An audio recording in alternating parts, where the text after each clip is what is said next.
today's lecture we continue the second part of our previous lecture. So dalam previous lecture kita cover tentang asymmetric key cryptography kan. Jadi saya tidak mau cover terlalu banyak. Saya takut kalau terlampau berat kan. So dia melibatkan asymmetric key crypto system. So that is why I divided the lecture to two parts. So in today's lecture we cover the second part of part 1. Actually part 1 saya pecah lagi dua sebab kita kalau boleh satu hari kamu ada two crypto systems. Supaya kamu dapat the idea, you boleh dapat the idea and you boleh yeah, you boleh dapat the idea dan kamu boleh buat practice lah just to make sure you really understand how the crypto system works. Okay. Jadi hari ini kita continue to the second part. Right. So in the previous lecture we learned about the first two crypto system. Bukanlah crypto system sepenuhnya lah. Yang pertama kita ada RSA crypto system. Yes, it is a crypto system because in crypto system we have the elements of encryption and decryption.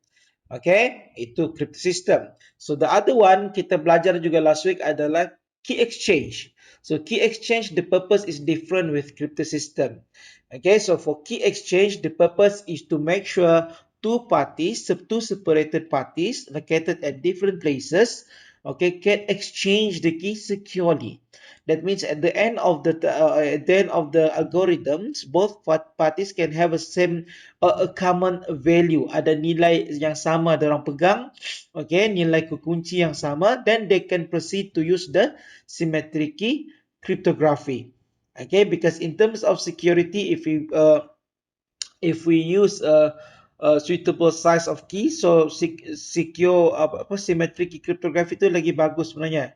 Okay, cuma the problem is about not about the security, but the problem is because of the key exchange or key management problems. Itu saja masalah untuk symmetric. That is why symmetric tidak dapat dilaksanakan sebab disebabkan oleh masalah key distribution problem. But the Diffie-Hellman key exchange has solved that problem. Okay, dia menyelesaikan masalah tadi.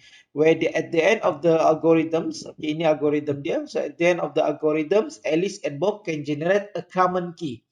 Okay, a common value which can be used as a key for the symmetric key crypto system. So this is the proof.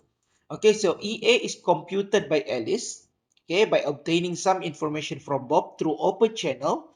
Bob sends everything through open channel through the internet. That means if also can see all the transaction between Alice and Bob, all the information, okay, distributed between Alice and Bob. But then if couldn't generate the same key as generated by Alice and Bob. Okay, so Alice computes the value for the EAB, and Bob computes the value for the EBA. Where at the end, both values actually adalah nilai yang sama. So because EAB equal to EBA, then they can proceed to use this key for the encryption and decryption keys in the symmetric key crypto system. So itu adalah Diffie-Hellman key exchange. So again, I want to emphasize that crypto system ada elemen encrypt decrypt. For key exchange, kita hanya exchange the keys securely through the open channel. Alright, so that's the difference lah. Okay, so harap-harap semua kamu faham ya. Dia bukannya crypto system, tapi dia adalah key exchange algorithm. Alright, so jadi untuk kuliah hari ini, for today's lecture, kita pergi kepada yang kedua. Okay, crypto system yang kedua, which is the Elgamal crypto system. So yang ini memang betul-betul crypto system. Why? Because we have the encryption and decryption elements. Okay, so Elgamal crypto system. Ada juga lah sebutan mungkin El Jamal, so it's depends lah. So dia adalah nama seorang, he's an Egyptian, seorang orang Mesir kan. Jadi sebutannya kadang El Gamal, kadang El Jamal. Okay, apalah kita guna version Malaysia El Gamal. So this is the scenario. Okay, as usual we have two parties, Alice and Bob, and they want to communicate through the open channel by using the Elgamal crypto system. So in this particular scenario, okay, Bob is the sender because he wants to send a secret message, while Alice is the recipient. Okay, kalau lebih tepat kita katakan sebagai Bob is an authorized sender, while Alice is an authorized recipient. Okay, kenapa saya tekankan authorize? Sebab dalam cryptanalysis, which is the ways to break crypto system, sometimes if also can impersonate the role for the Alice and Bob. If juga boleh menjadi seorang recipient, tapi bukan authorized recipient. If juga boleh menjadi seorang sender, but not an authorized sender. Itu. So that's why I emphasize Alice and Bob are authorized party, authorized sender and authorized recipient. Alright. Okay, so the following are the algorithm. So berbeza dengan RSA. For the RSA kita terus kepada key generation algorithm. Tapi in a Gamal crypto system, we start with an agreement. An agreement step, okay, which it is memanglah the agreement between Alice and Bob, but all the information considered public. Itu beza dia dengan symmetric key crypto system.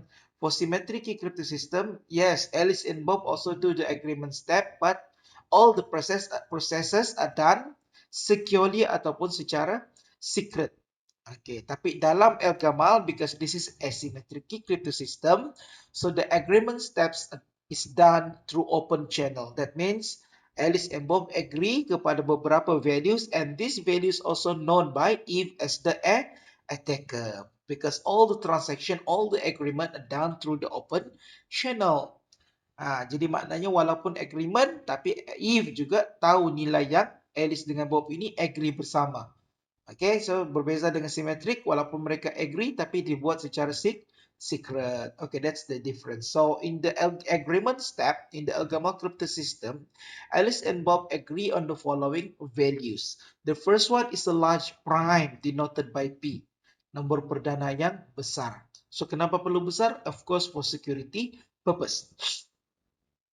Okay, so apa lagi yang perlu agree? Next is to form the F star P field. Yang ini kita sudah belajar. Okay, dia adalah set. F star P ini adalah set.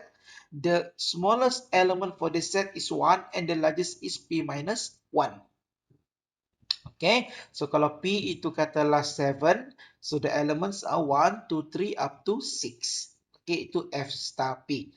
So, and then Alice and Bob will agree on a value G. So G ini mesti belongs kepada set tadi. Dia tidak boleh nilai yang lain, tidak boleh kecil daripada P, tidak boleh besar daripada P.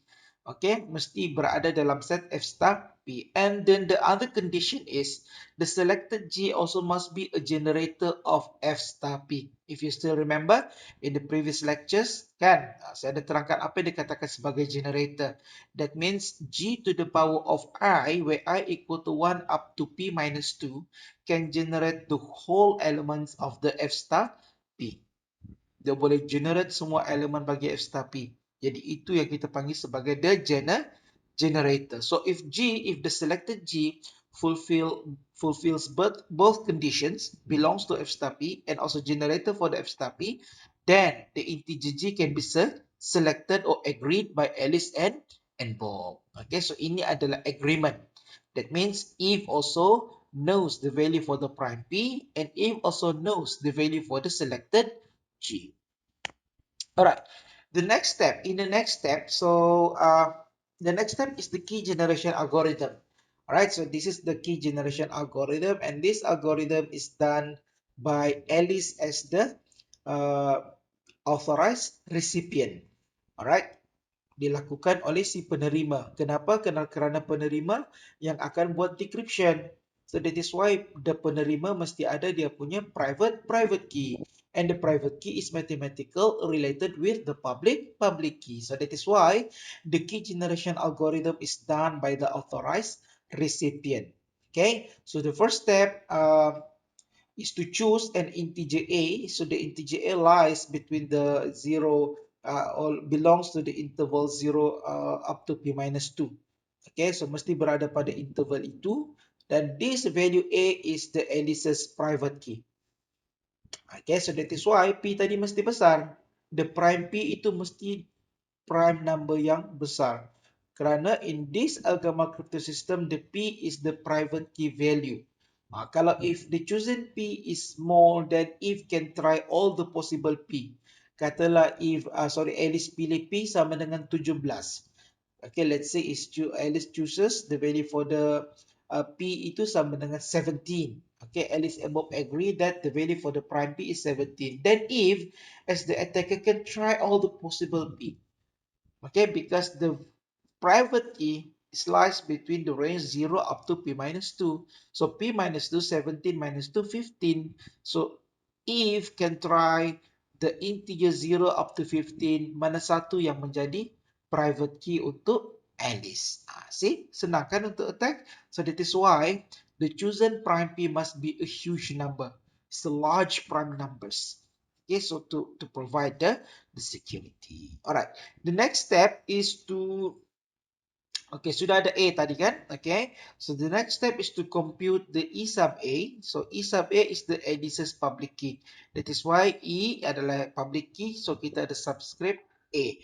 That means it belongs to Alice. So it is computed as G, which is the selected G yang previous step tadi, to the power of A, which is the Alice's private key, and then reduce the value mod P. So EA is the public key of Alice.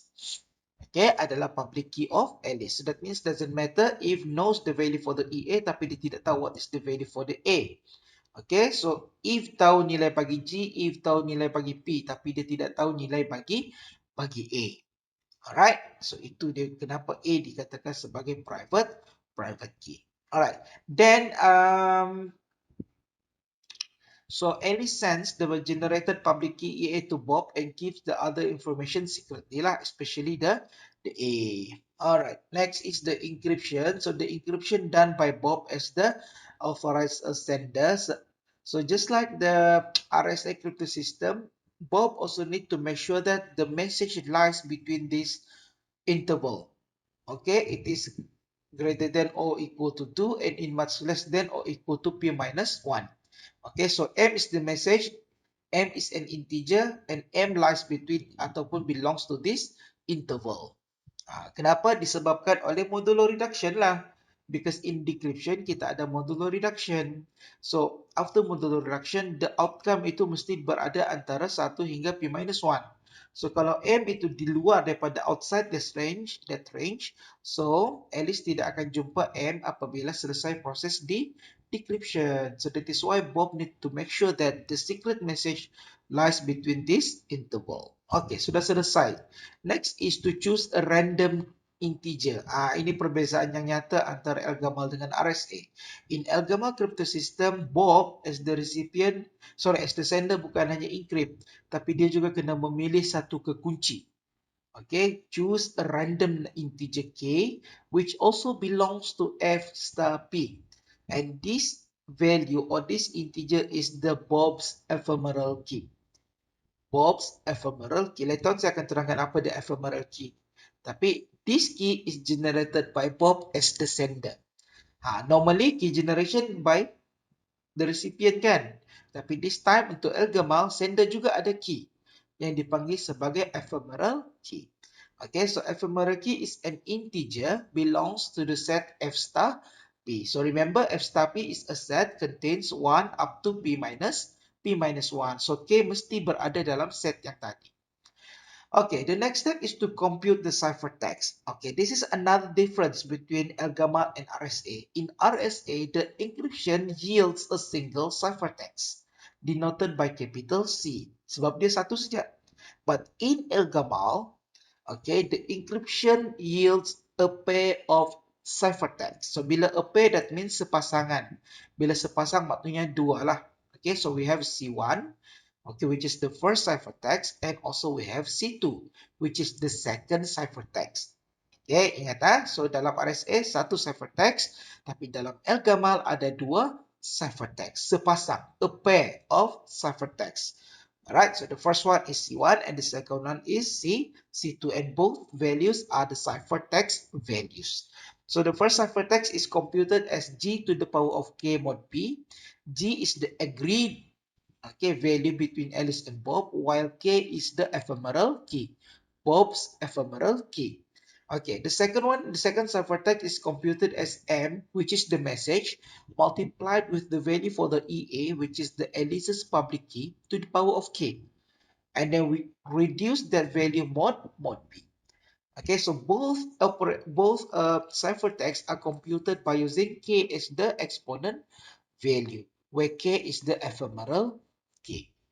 Okay, so now Bob has a pair of ciphertext denoted by C1 and C2.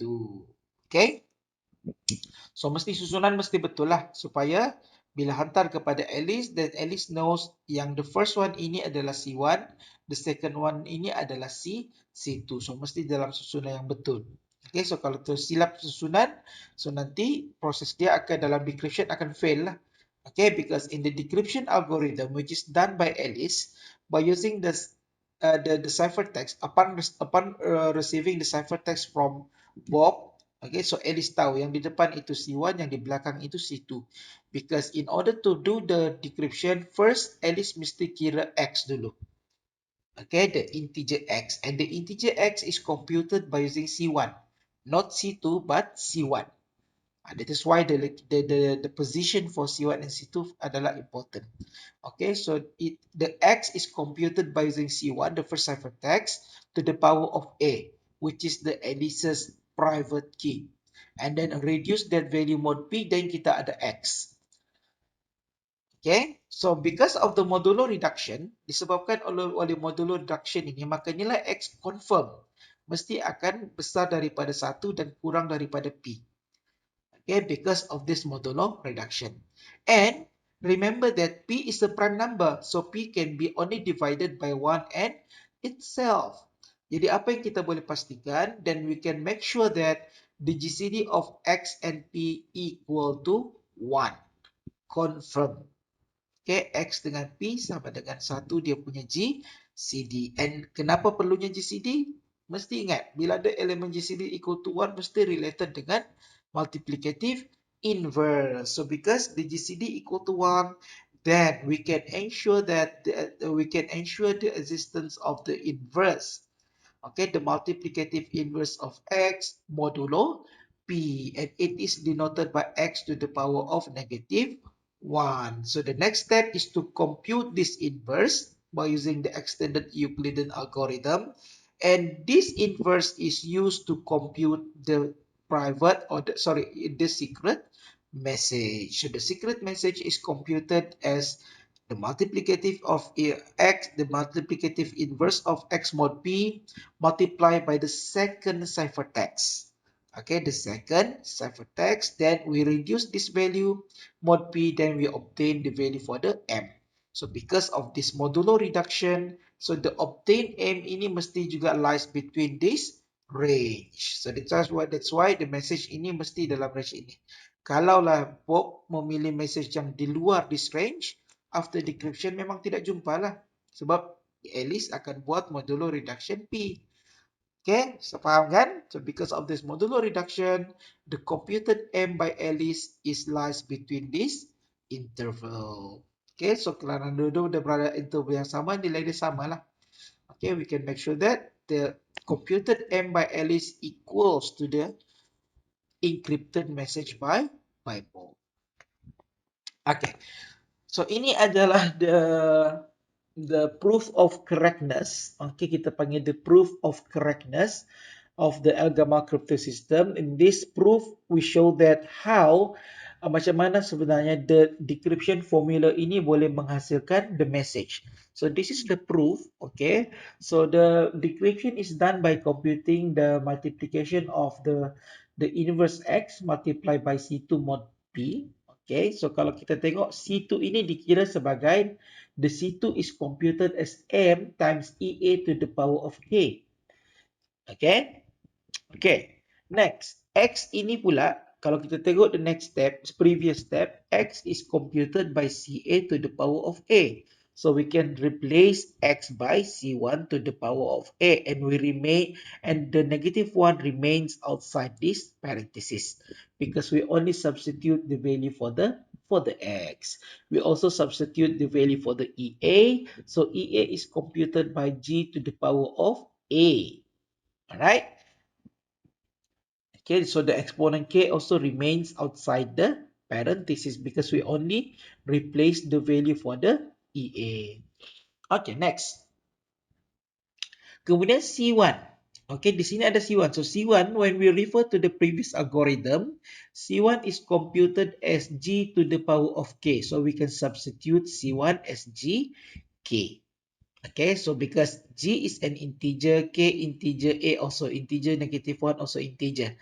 So menggunakan hukum exponent, we can multiply all the exponent values and we obtain G to the power of KA and negative 1 remains outside the parentheses. So same goes with this one. AK also can be multiplied, so we obtain G to the power of AK. Okay, now we consider this equation. So in this equation, because k is an integer, a also is an integer. So that is why k times a equal to a times k. Okay, commutative property. 3 darab 2 sama dengan 2 darab 3. Sama lagi nih, k times a sama dengan a times k. Okay, so now we obtain this one.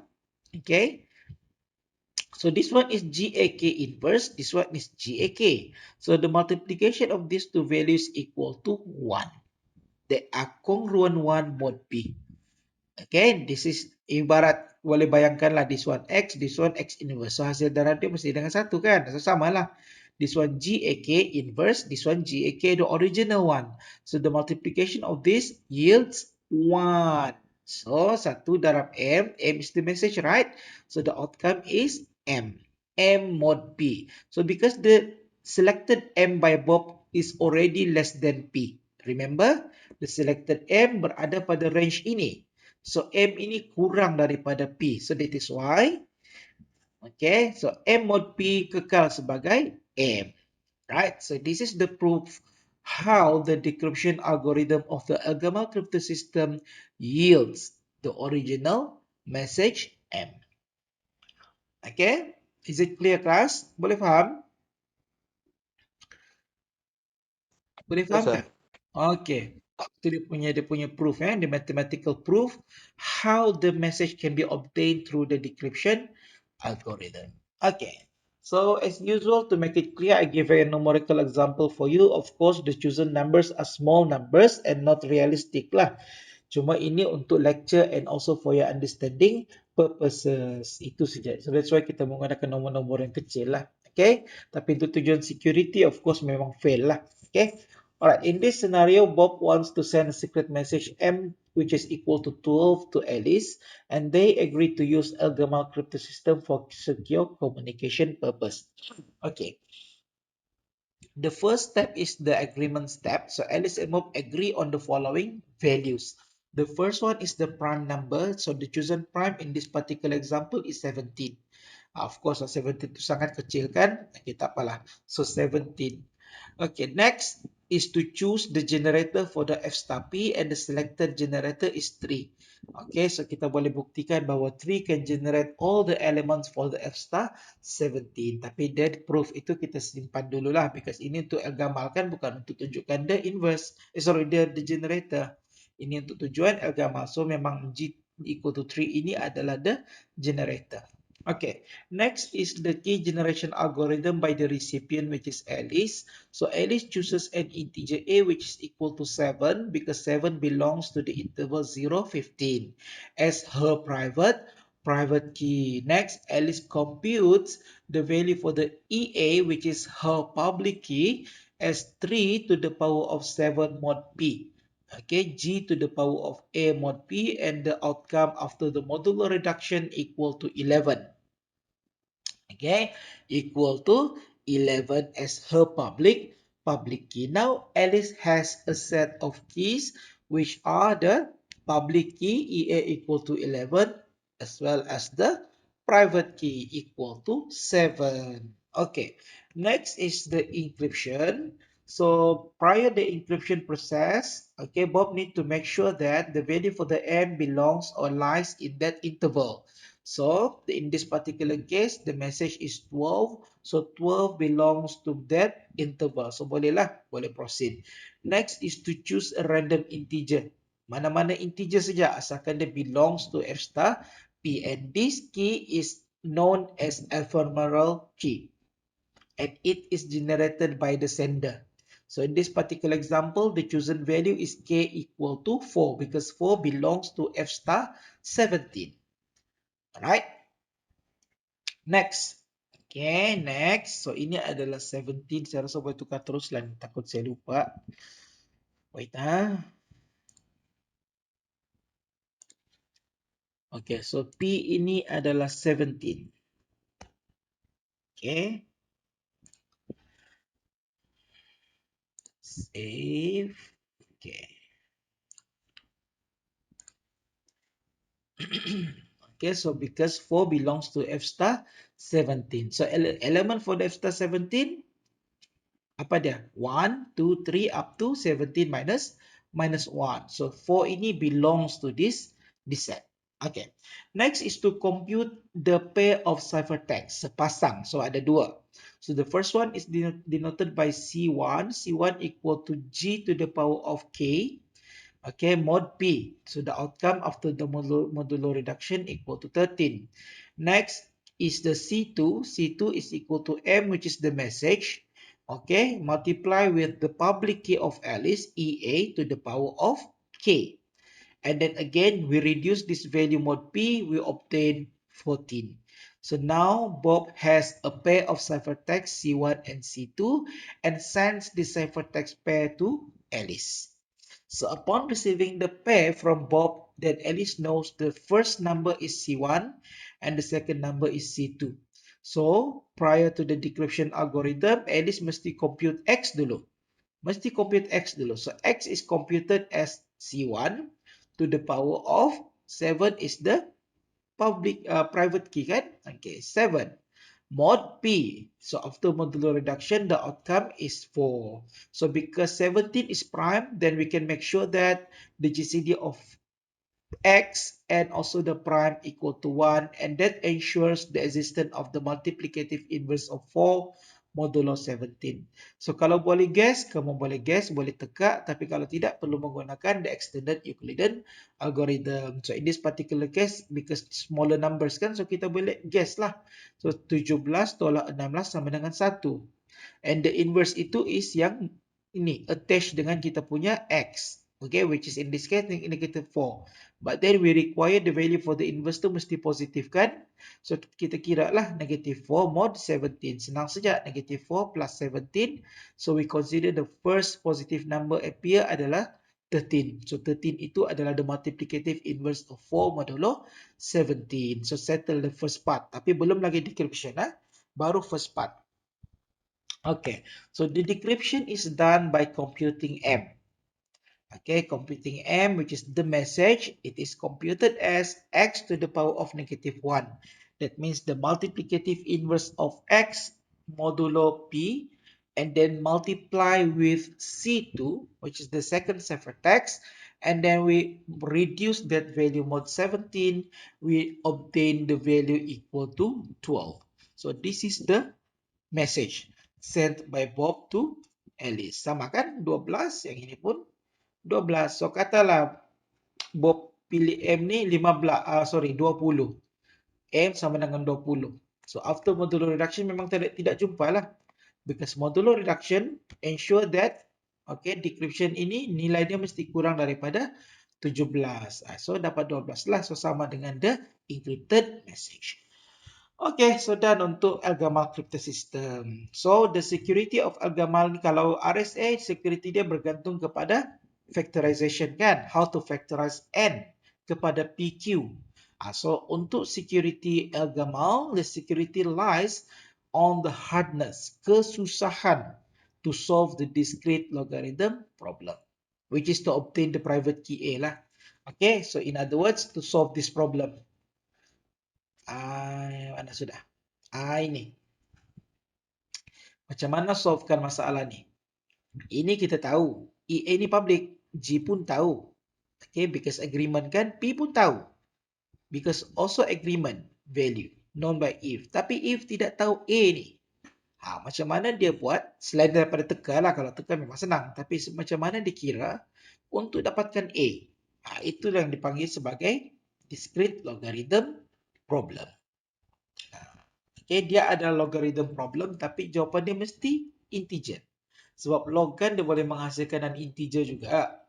So kalau kamu ingat dulu logarithm kan, kamu belajar log di sekolah dulu, ataupun di peringkat asasi dulu, ataupun di peringkat metrik dulu belajar log kan. So the outcome for the logarithm sometimes bukan integer kan. Jadi untuk discrete, the outcome mesti integer. Sebab the purpose is to find the private key, and the generated private key itu adalah integer. That's why kita panggil sebagai discrete logarithm problem. Oke, selesai. Berapa crypto system? 3. Kita sudah cover RSA, kita sudah cover yang kedua adalah Diffie-Hellman, dan yang ketiga adalah agama. Okay, now we move to the third crypto system. Okay. Okay, so ini betul-betul crypto system lah. Okay, bukan key exchange. Okay, so nama dia adalah Rabin crypto system. Okay, so the name is kita ambil daripada dia punya the founder, the creator lah for this crypto system The nama dia adalah M. Rabin. Okay, so Rabin crypto system is a variant. So variant ni maknanya adalah the modification of RSA. So RSA tu yang asal. So bila kita modify RSA, so kita dapat dia punya variant. Okay, the variant dia. Maknanya dia bukannya original. Macam RSA ni original. Dia tidak di-develop daripada mana-mana, dia memang datang sebagai original. So anything yang di-derive from RSA, kita panggil sebagai variation of RSA. Ataupun the variant of RSA. So Rabin adalah salah satu varian kepada RSA. So varian RSA ada banyak lagi. Orang modify RSA tu. Depend sama ada tingkatkan dia punya security boleh, tingkatkan dia punya efficiency pun boleh. Tapi memang banyaklah modification for the RSA. Tapi tidak semuanya yang famous. Dan tidak semuanya berjaya. Okay, so Rabin ni antara yang famous dan yang berjaya lah. Okay, so Rabin crypto system. So Rabin is based on the exponentiation congruence. Okay, sorry, RSA is based on the exponentiation congruence. Okay, e to the power of kita punya encryption itu adalah menggunakan exponentiation operations kan. Okay, maknanya the exponent value itu can be any integer. Itu dalam RSA. Okay, tapi dalam Rabin juga exponentiation, tapi the value for the exponent itu adalah fixed. It is equal to 2. Itu adalah Rabin. That is why we call it as quadratic congruence. Okay, so Rabin can be thought as in which the value for the E and D, encryption key and decryption key, E adalah encryption key, D adalah decryption key, are fixed. Dia tetapkan pula ni E dengan D. So E sama dengan 2, D sama dengan half. Macam mana ni? Encryption key sudah tahu, decryption key sudah tahu. Jadi macam mana mau ada security? So nanti kita tengok. Okay, E dengan D fix, E 2, D half. Okay, and the public key is N, the private key is the prime, P and Q. Okay, public key macam biasalah N, which is the product of primes PQ. Tapi nilai bagi P dan Q, which is the factors for N, mesti disimpan secara private. Okay, only known by the key generator. Kalau Alice yang generate, Alice yang tahu. Kalau Bob yang generate, maka Bob sahaja yang tahu.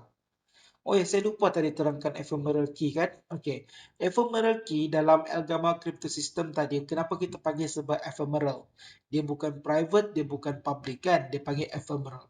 So ephemeral key ini adalah kekunci, is a key that can be used once only. Okay, kita guna satu kali saja. Kalau kita tukar lagi, contohnya we want to send another message. Okay, menggunakan Elgamal juga. So, Bob kena generate the other key. The other key untuk dijadikan sebagai ephemeral key. Itu perbezaan antara public, private. Okay, so the ephemeral satu kali je.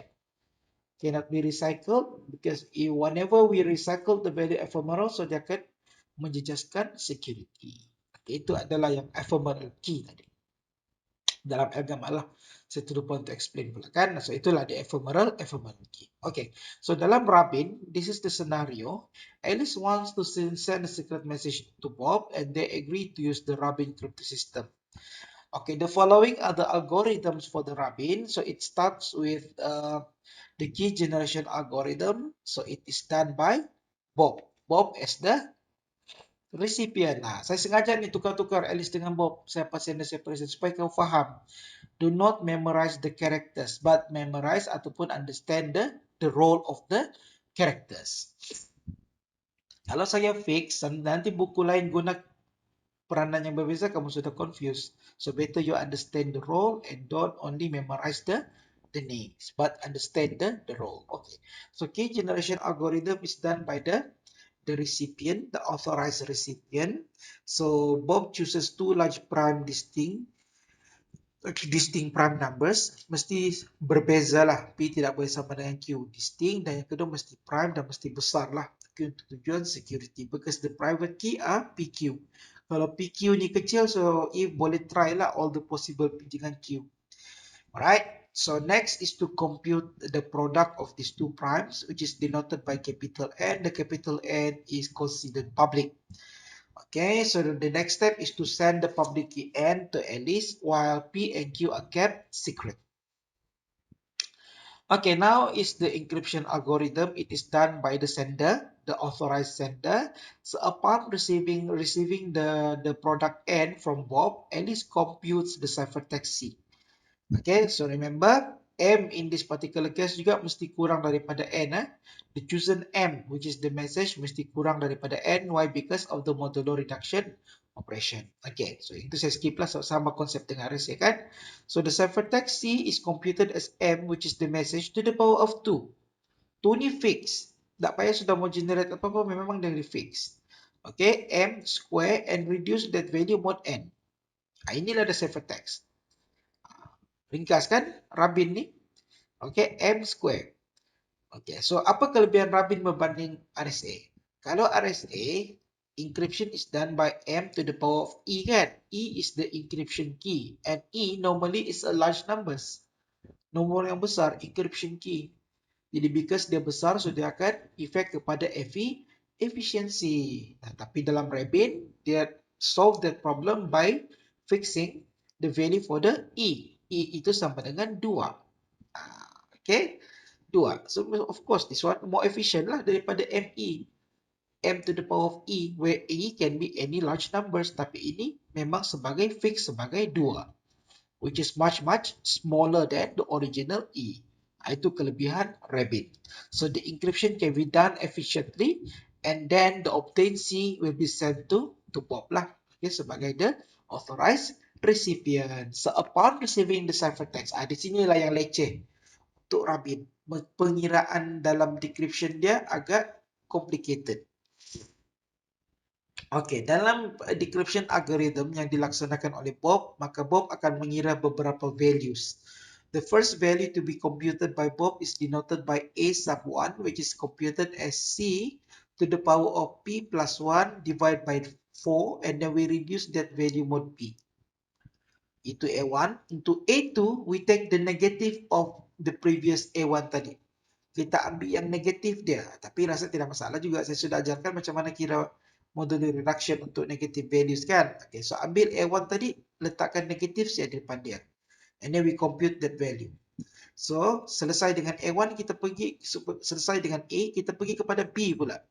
So, B kita ada dua juga, B1 and B2. For the B1, it is computed as C to the power of Q, which is the second prime numbers. Okay, kan kita ada PQ kan, so P sudah digunakan untuk A, now untuk B pula kita menggunakan Q. Q plus 1 divide by 4 and then reduce that value mod Q. Kalau tadi mod P, sekarang mod Q. Alright, so selesai B1, so B1 tadi kita bawa sini ke bawah, kita letakkan negatif.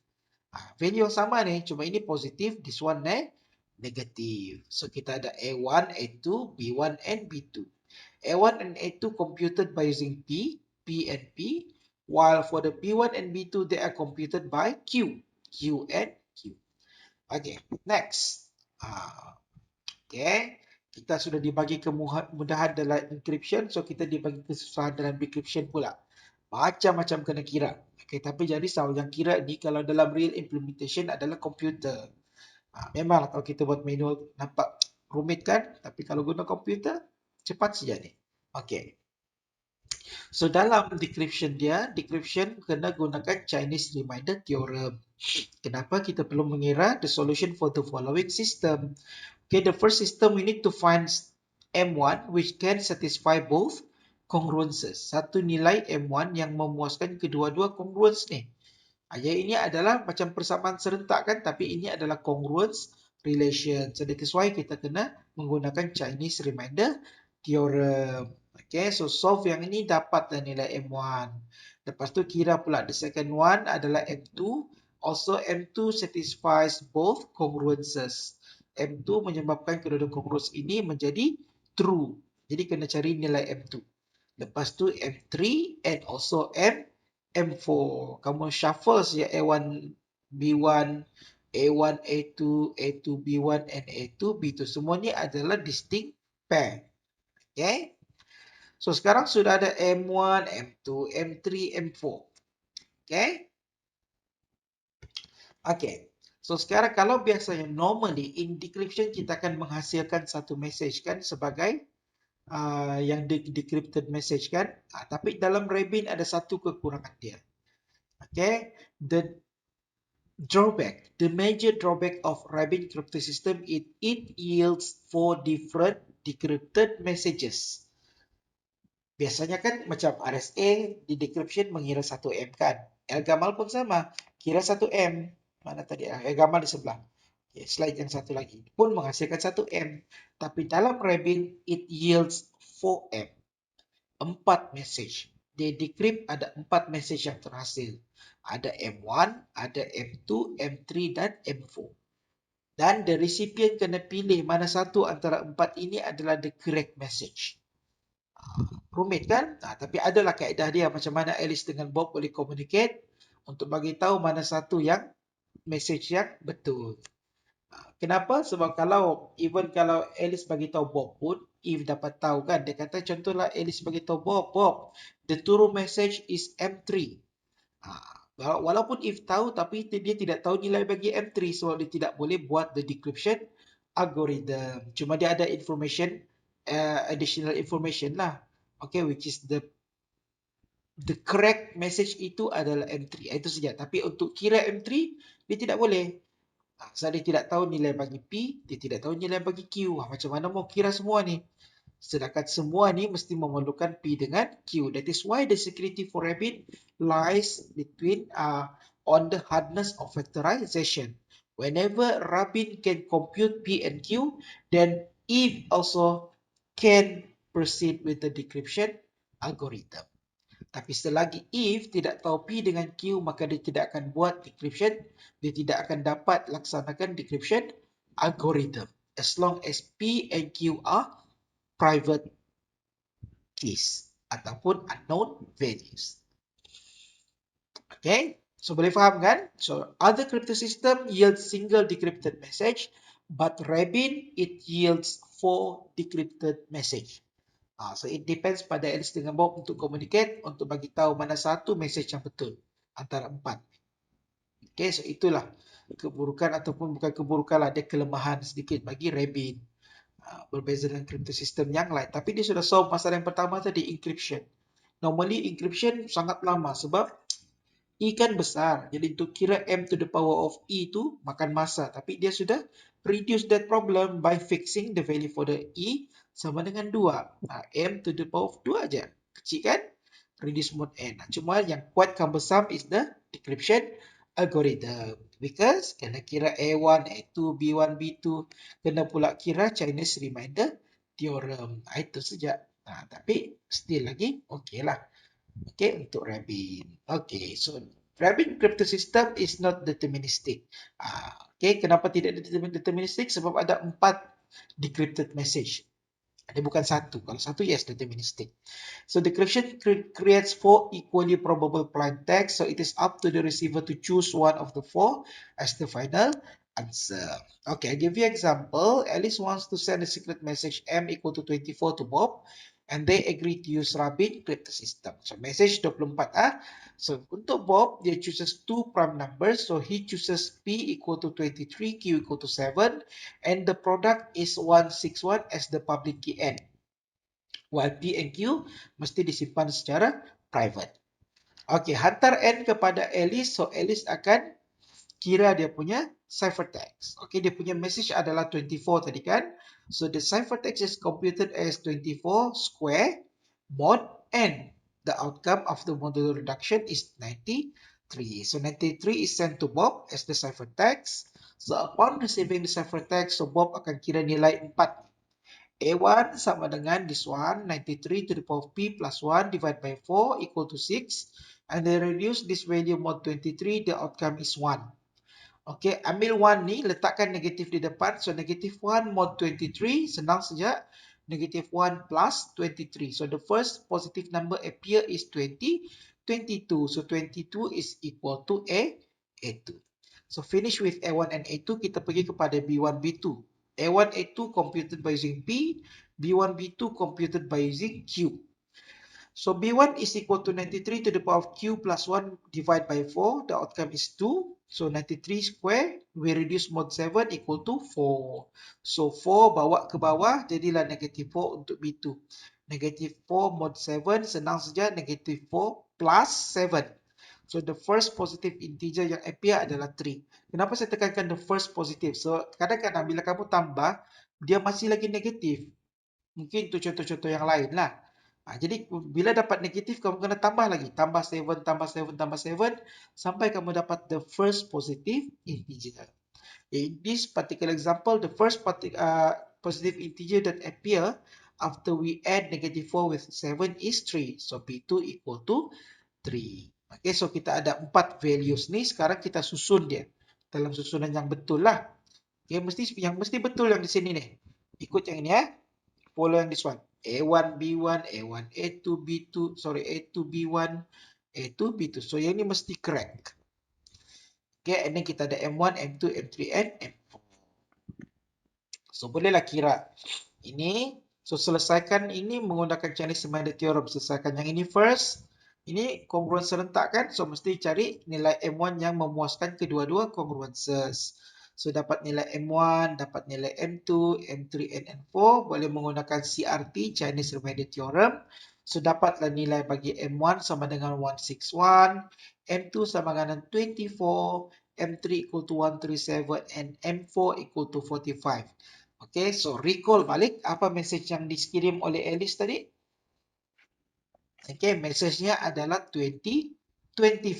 So, 24 is among of the decrypted message, which is M2. Ni ada dia di sini. M2 sama dengan 24. While the others ini bukanlah. Ini saja dia punya message. Jadi, Alice mesti cari cara membagi tahu Bob. Ini adalah the correct message. Okay, so the security of Rabin, as I mentioned before, lies between the hardness, lies on the hardness of the integer factorization problem. Selagi mana n itu tidak boleh difaktorkan kepada PQ, maka if tidak boleh buat the decryption lah. But whenever if can factorize n to P and Q, then if also can compute the decryption algorithms and obtain these 4 values. Begitu. Okay. So far any question? Ada soalan?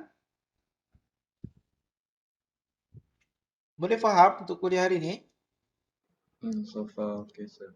Ya, so saya cover yang ini dulu sebab nanti tomorrow kita akan pergi kepada elliptic curve cryptography.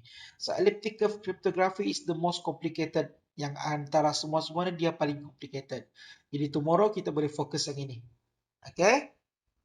So dia memang rumit lah. Tapi kelebihan dia menggunakan kekunci yang kecil berbanding yang lain, dia dapat provide the same level of security. Itu kelebihan elliptic curve cryptography. Using smaller key, it can provide the same level of security as RSA and Algama. Jadi dia lebih cekap dan lebih secure. Alright, cuma dia lebih complicated. Panjang ni. Ni baru 11 kan? Sudah ada banyak lagi slide bincang tentang ini saja, elliptic curve. So nanti tomorrow kita akan cover yang ini. Okay? Okay, saya letakkan attendance dekat chat box. Sementara tu saya ada benda mau share dengan kamu. Okay, bolehlah kamu send attendance dulu. Saya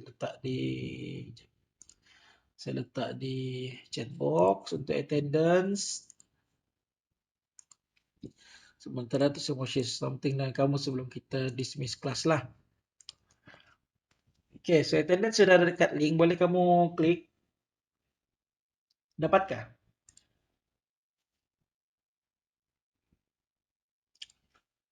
Boleh?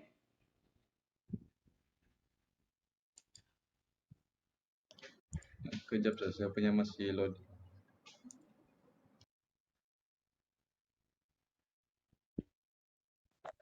Tak dapat, Prof. Udah dapat nih? Tak dapat, Sir. Udah Ya. dapat? Hai, betul sudah nih, 16 sekian. Itu saya dia tak dapat. Saya dah show. Iya. Dapat, Sir. Dapat? Tak dapat. Tak dapat. Hai, jap. Saya set balik ya. Ya, sir, dah dapat.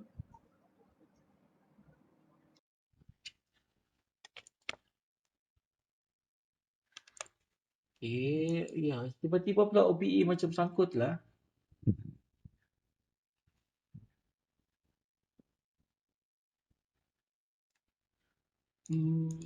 Sekejap lah.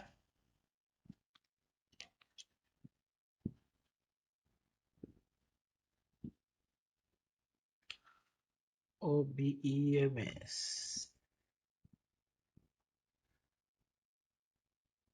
Okay, saya cuba set balik dia punya validity ni. Lepas tu saya share dengan kamu.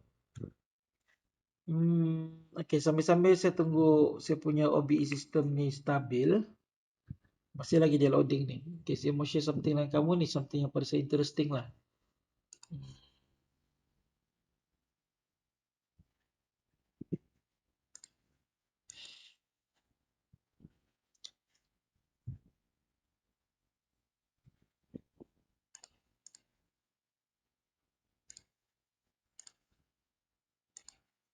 Okay. So, ini adalah info yang saya baru terima lah. Okay. So, ini adalah satu career fair tapi fokus kepada cyber security saja. So, dia ada 2 hari dan ada banyak job opportunities yang ditawarkan lah dalam security. Jadi maksudnya sekarang ni kan kita banyak menggunakan alat-alat digital, cyber kita pun semakin lama semakin sibuk. So, kita needs more experts ataupun orang yang bekerja dalam bidang security lah. Okay, so benda ni nampak interesting. So mungkin kalau kamu kan berminat untuk pursue, so memang ada job opportunities yang available lah. Okay, ini contohnya biasanya career fair ni dia macam-macam kan, tapi ini dia fokus terus kepada cyber security. Okay. Saya rasa macam ada problem lah dengan OBE. Dekat phone saya tidak boleh buka, dekat desktop pun saya tidak boleh buka. Tak apalah, nanti saya bagi link dengan Isdam lah later. Boleh ya? Macam ada problem dengan OBE ni. Okey, Kita sir. tak boleh masuk langsung ni. Okay. Kalau internet problem mesti kita sangkut kan. Tapi ni bukan masalah internet ni, masalah OBE itu. Tak apalah. Okay, so kalau tiada apa-apa, thank you very much for your commitment today. So nanti kita jumpa besok to continue the lecture lah. Alright. Stay safe di mana-mana kamu berada. Kita jumpa lagi. Thank you very much class. Class dismissed. Thank you. Thank you, Thank you, sir. stay safe, sir. Thank you, sir. Alright. Bye, sir.